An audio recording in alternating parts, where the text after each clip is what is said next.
Forgot your Google account or bought a FRP-locked Android? In this video, we'll review Qualcomm FRP Tool, how it works, what it can do, and how it helps bypass FRP on Qualcomm devices.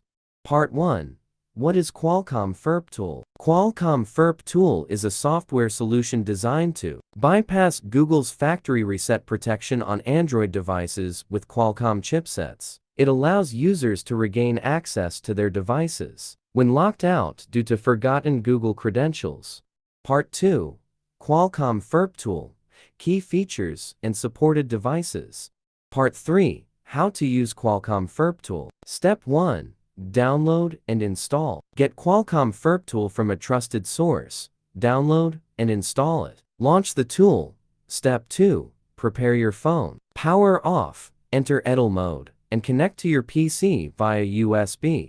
Step 3. Bypass FRP. When the tool detects your device, click Start or Remove FRP. Wait for completion. The phone may restart. Step 4. Verify. Disconnect, power on, and confirm the Google FRP lock is gone.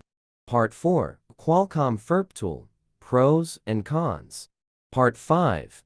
Best replacement for Qualcomm FRP Tool. Android Lock Wiper offers a more versatile unlocking experience compared to Qualcomm FRP Tool, as it can remove both Google FRP locks and various screen locks like pins, patterns, and passwords.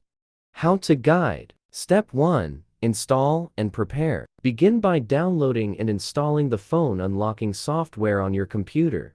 After installation, select Remove Google Lock FRP and opt for Advanced Mode. Connect your cell phone to the computer using a USB cable. Step 2. Set device modes and inputs. Click Start, enter your device info, and tap Next. Follow prompts to enter recovery mode. Select PDA, country, and carrier, then download the data package. Click Start to extract and put the device in download mode. Step 3. Enable settings and unlock. Enable USB debugging and activate OEM unlock on your device. Extract the firmware and complete any additional required steps. Once completed, the program will commence the unlocking of the FRP lock.